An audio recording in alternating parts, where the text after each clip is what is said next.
Yo, halo guys, selamat datang lagi di channel ini bersama gue Ribor.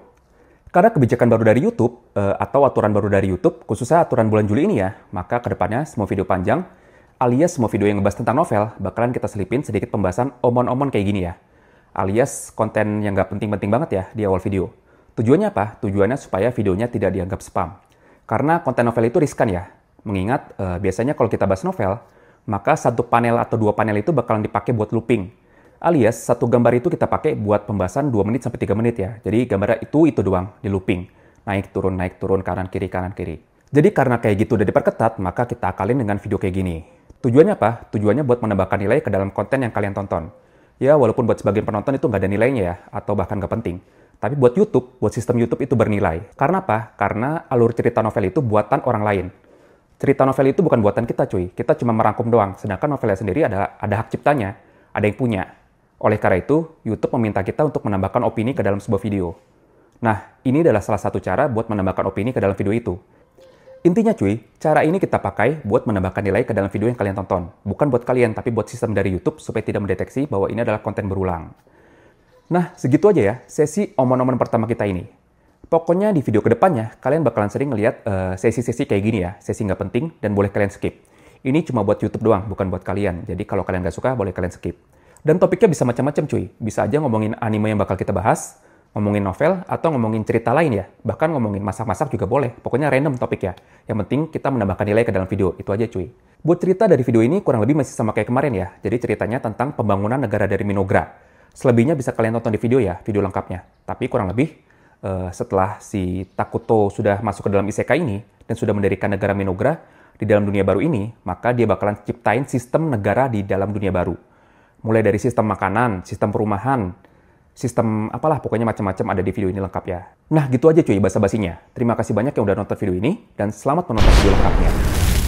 Setelah berdirinya negara baru, Takuto dan juga Ato, kini akhirnya justru malah mendapat sebuah masalah baru. Wajah mereka suram, atmosfer dipenuhi keheningan, hanya ditemani suara serangga aneh dari kejauhan. Meski situasinya rumit, Takuto menyampaikan bahwa ia menyukai momen-momen bersama Atu. Atu pun merespons dengan hangat, mengakui bahwa kebersamaan dengan Takuto adalah kebahagiaan baginya. Mereka berbagi senyum dan ketenangan, namun tak bisa menyembunyikan kegundahan mereka. Karena saat ini mereka berada di tengah bencana tersembunyi. Setelah mendengarkan laporan Elder Mortar tentang kondisi dunia sekitar, keduanya menyadari kenyataan yang mencengangkan. Di benua ini terdapat dua negara besar yang memiliki atribut kebaikan. Satu bangsa manusia penyembah dewa baik, dan satu lagi bangsa elf pemuja alam. Keduanya memiliki kekuatan besar, lahan luas, dan peradaban maju. Dan di tengah semua itu, berdirilah Minogra, negara para Dark Elf yang dianggap bangsa jahat. Yang lebih parah, tanah tempat mereka bermukim, hutan terkutuk Daijukai, tak memiliki sumber daya apapun. Tak ada makanan, mineral, atau kekuatan sihir.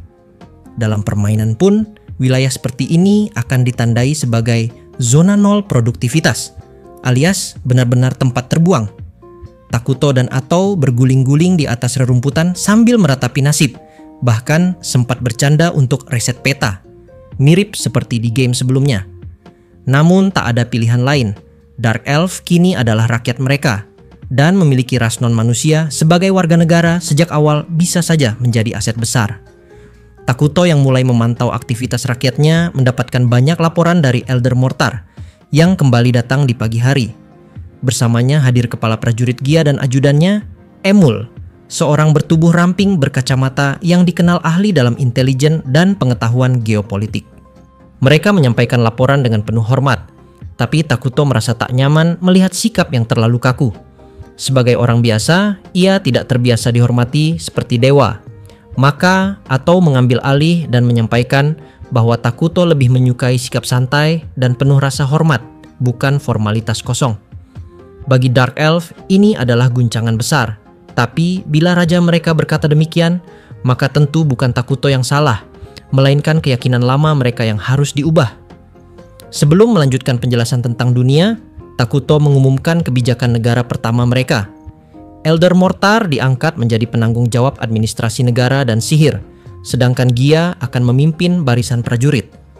Gia pun mendeklarasikan dengan lantang bahwa ia akan membunuh musuh hanya demi raja. Tapi yang terjadi justru mengejutkan. Takuto merespons dengan muka batu. Ia bukan raja pembantai seperti yang dibayangkan Gia. Atau menjelaskan bahwa raja menyukai perdamaian dan lebih tertarik pada urusan dalam negeri daripada peperangan. Gia kebingungan, merasa dunianya terbalik. Tapi seperti biasa, ia memutuskan untuk tunduk pada kehendak raja. Jika raja ingin damai, maka itu adalah kebenaran tertinggi. Sebagai langkah awal, Atau memerintahkan mereka untuk beristirahat sejenak. Tubuh kurus mereka perlu dipulihkan sebelum memikirkan pembangunan. Takuto lalu ditanya apakah ingin mulai mengumpulkan bahan bangunan dan memilih lokasi konstruksi.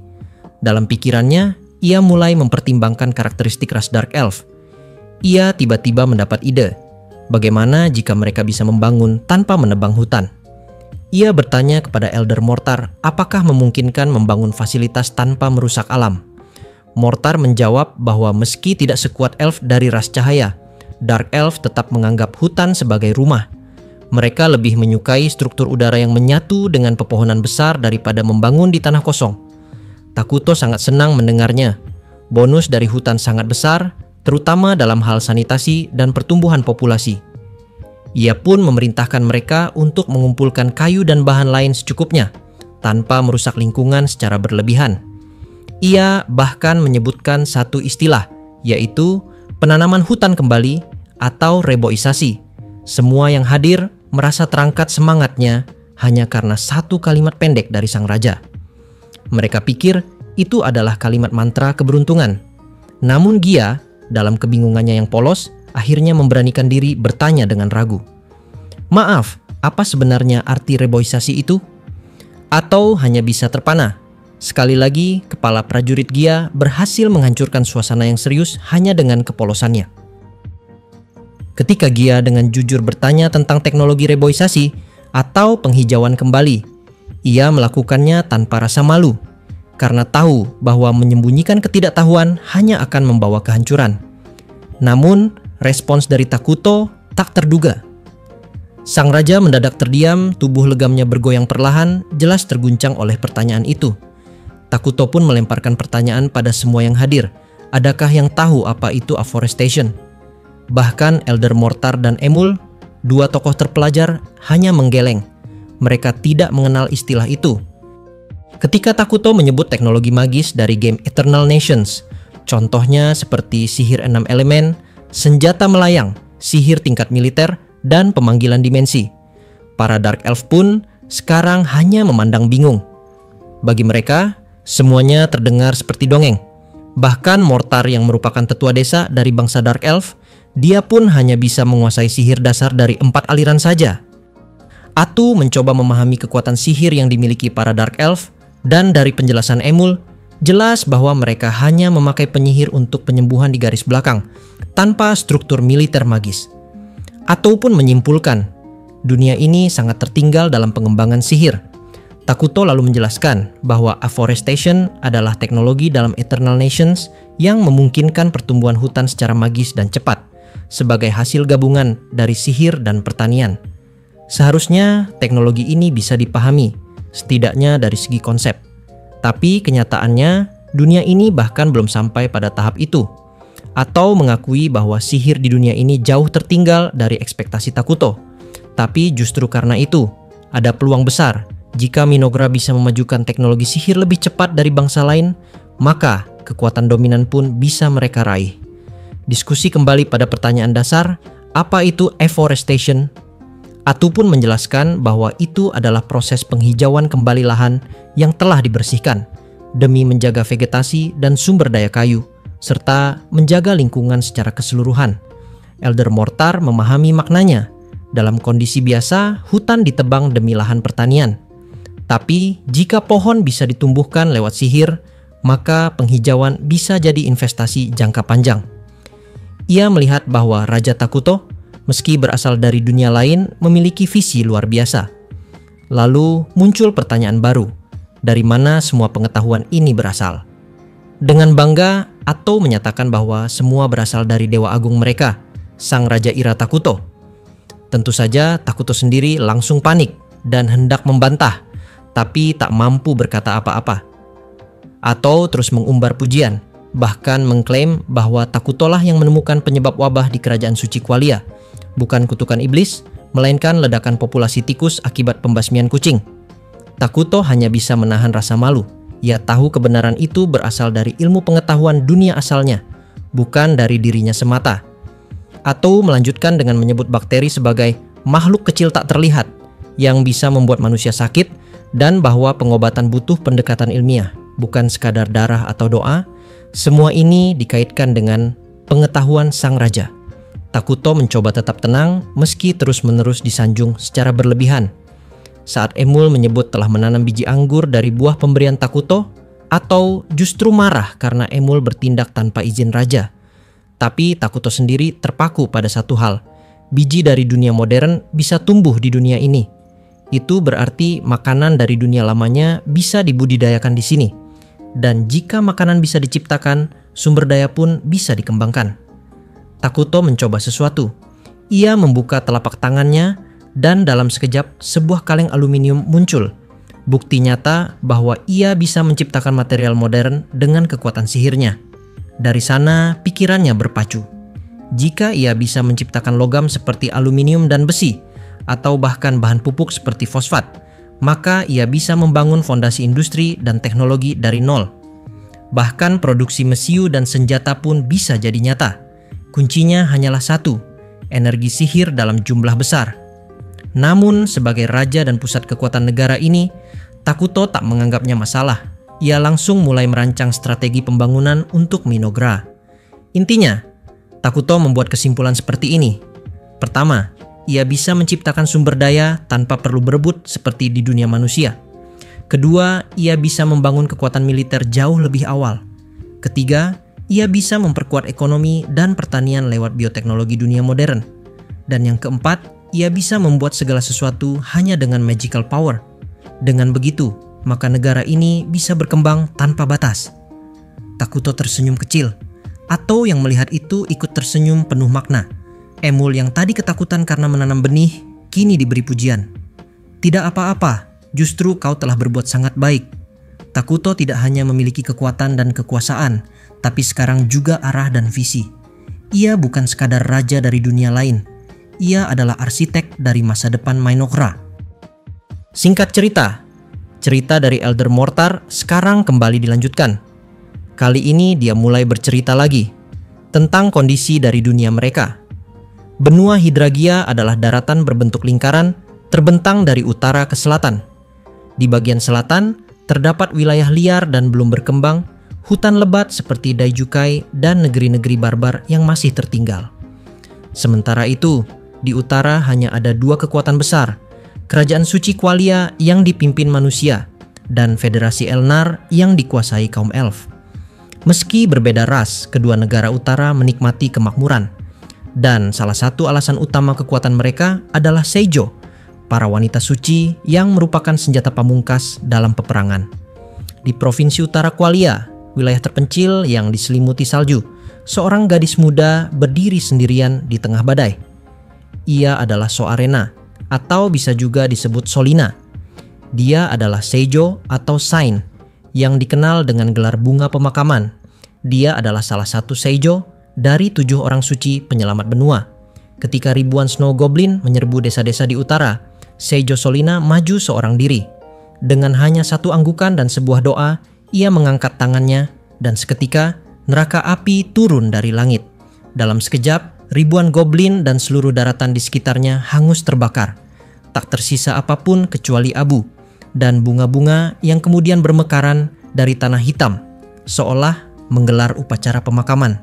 Inilah kekuatan para Seijo. Mereka bukan manusia biasa. Mereka adalah mukjizat hidup yang membawa berkah atau kehancuran. Namun, di balik kekuatannya, Solina juga menyimpan keresahan. Ia merasakan tanda-tanda bencana di selatan benua, yaitu di wilayah Daijukai. Tapi ketika ia meminta izin kepada kardinal untuk mengirim pasukan suci ke sana, ia hanya disambut dengan penolakan dan cemoohan. Kardinal menyebutnya gadis desa, seolah melupakan bahwa di hadapannya berdiri seorang Seijo yang telah menyelamatkan ribuan nyawa. Soarena tak membalas. Tatapannya kosong seperti boneka, tak tersentuh oleh hinaan. Namun keteguhannya tak goyah. Jika harus, ia akan berangkat sendiri. Di sisi lain, atau tepatnya setelah beberapa minggu berlalu, negara dari Minogra kini tengah tumbuh perlahan namun pasti. Takuto, sang raja yang diam namun penuh visi, kini mulai menjalankan pembangunan internal negaranya. Sebuah bangunan sederhana telah berdiri. Takuto duduk di singgasananya, menikmati kerja keras rakyat dan pasukannya. Dengan semangat penuh atau menyatakan, sudah saatnya membangun fasilitas produksi makanan. Meski Takuto bisa menciptakan makanan secara instan, ia tahu bahwa suatu saat kebutuhan logistik akan meluas. Maka infrastruktur harus dibangun, dan fasilitas pertama yang akan ditanam bukanlah ladang biasa atau mengeluarkan sebuah benih, bukan benih pohon buah, tapi ini adalah pohon daging manusia. Semua terdiam. Elder Mortar tertegun. Pohon ini bukan berasal dari dunia mereka. Itu adalah tanaman ajaib dari peradaban Atau yang menghasilkan daging misterius mirip daging manusia dalam rasa, namun bukan berasal dari tubuh manusia. Solusi ironis untuk krisis pangan. Meski awalnya canggung, Elder Mortar akhirnya menerima. Rasa lapar lebih mengerikan daripada rasa jijik, dan raja telah menyelamatkan mereka dari pilihan tragis. Takuto sambil menyentuh singgasananya bersumpah dalam hati, dengan tanganku sendiri, aku akan membawa mereka menuju kebahagiaan. Ia tahu, semakin bahagia rakyatnya, semakin besar kekuatan sihir bangsanya.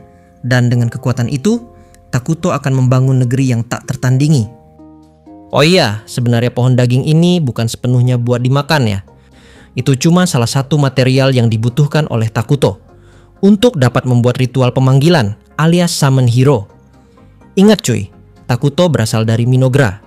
Bisa dianggap ras mereka adalah homunculus, dan homunculus diciptakan lewat ritual gelap dengan menggunakan manusia asli. Tapi karena Takuto ini bukan dewa iblis seperti itu, maka Takuto pun mengganti ritual manusia, pakai pohon daging manusia ini. Untuk lebih jelasnya fungsi dari pohon ini, hal itu akan diceritakan pada episode berikutnya. Nah, setelah produksi makanan sudah selesai, maka fokus selanjutnya kini langsung terarah pada dua hal terakhir, yaitu militer dan riset. Hari itu rapat nasional kembali digelar. Di hadapan Takuto seperti biasa, Atau duduk sebagai juru bicara dan komandan eksekusi utama. Topik kita hari ini penelitian, kata Takuto singkat. Yup, akhirnya saatnya juga, ujar Atau penuh semangat seperti anak kecil yang baru dapat mainan. Atau sang pendamping abadi langsung menyebut satu kata, teknologi sihir. Takuto mengangguk atau berseri-seri, dan seluruh ruang rapat ikut bergelora dengan antusiasme. Meski dunia ini berbeda dengan Eternal Nations, prinsip kekuatan negara tetap sama. Siapa yang menguasai teknologi, menguasai masa depan. Elder Mortar, sang pemimpin Dark Elf, merasa semangat mudanya bangkit kembali. Ia memang pernah menjadi penyihir hebat sebelum tenggelam dalam urusan politik dan kepemimpinan. Kini, hasrat akan ilmu sihir menyala kembali. Saya juga merasa antusias. Sudah lama tidak belajar sihir baru, ucapnya jujur. Hubungan mereka semakin cair. Tak ada lagi rasa takut seperti dulu. Atau lalu menjelaskan, military magic bukan lagi sihir untuk 1-2 orang, tapi sihir untuk pasukan besar. Teknologi yang mengubah pertempuran skala kecil menjadi bentrokan pasukan sihir besar-besaran. Sesuatu yang belum pernah ada di dunia ini. Mortar terdiam. Ia tahu ilmunya belum sampai ke sana. Bahkan sihir api miliknya hanya bisa membakar kelompok kecil. Ia tidak bisa membayangkan seperti apa militer sihir itu.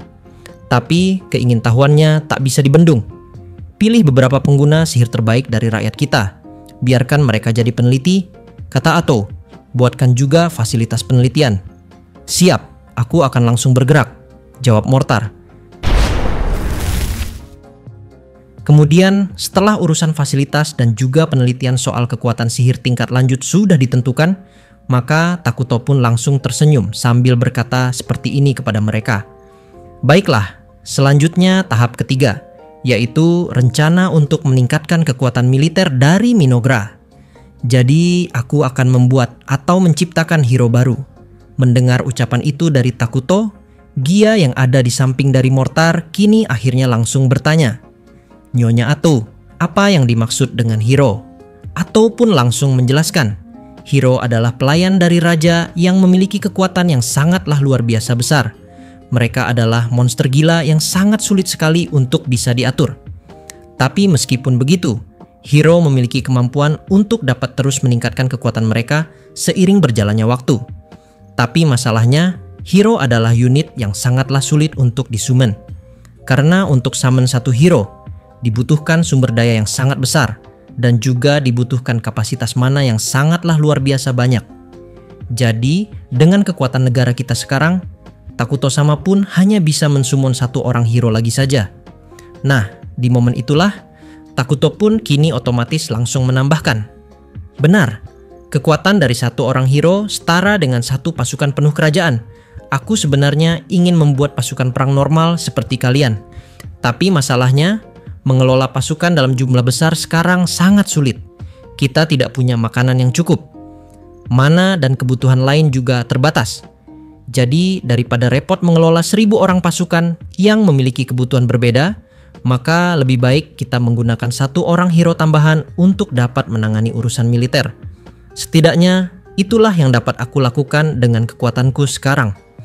Mendengar ucapan itu dari Takuto, Elder Mortar pun langsung bertanya kepada rajanya, "Raja, bukan maksud untuk dapat meragukan keputusanmu, tapi aku penasaran, apakah Hiro memang orang yang sangat kuat?" Di momen itulah, ataupun kini otomatis langsung maju ke depan, serta dengan sangat cepat, ataupun kini langsung berkata kepada mereka, Lebih cepat jika aku tunjukkan langsung saja. Karena jika cuma teori, hal itu memang sulit untuk dapat dipercaya." Kemudian setelah berkata seperti itu, ataupun kini langsung mengeluarkan kekuatannya, di mana di dalam praktiknya, Ato mulai menggunakan tentakel mirip seperti kaki dari laba-laba dalam jumlah yang sangat banyak, tepat dari balik bajunya. Kemudian tanpa pikir panjang, Ato pun langsung menebas seluruh pohon yang ada di sekitarnya, hingga hanya dalam hitungan detik, semua pohon itu bisa jadi hancur. Serta Ato pun kini mulai berkata kepada mereka lagi, "Dengar, aku adalah salah satu hero milik Takuto-sama. Untuk sekarang, kekuatanku belum sepenuhnya pulih. Karena di masa primeku, kekuatan ini hanya 1:1000 dari kekuatanku yang asli." Melihat semua hal itu di depan matanya, seluruh rakyat dari negara Minogra ini otomatis langsung menjadi terkejut. Karena ini adalah pertama kalinya bagi mereka dapat melihat secara langsung sebuah kekuatan besar mirip seperti itu. Namun sayangnya, respons yang sangatlah berbanding terbalik kini justru malah dapat kita lihat dari sudut pandang Takuto. Mengingat pada kesempatan itu, Takuto pun langsung memasang wajah emoji batunya, serta sambil tersenyum sinis, dia pun kini mulai berkata kepada Ato, "Oi Ato, kenapa kamu malah ngancurin hutan? Jangan lupa untuk beresin lagi batang-batang pohon itu setelah kamu selesai pamer kekuatanmu ke mereka." Mendengar ucapan itu dari rajanya, Ato pun langsung menjadi panik. Hingga mau tidak mau, Ato pun segera berlari untuk dapat merapikan sisa-sisa batang pohon yang kebetulan baru saja dia hancurkan.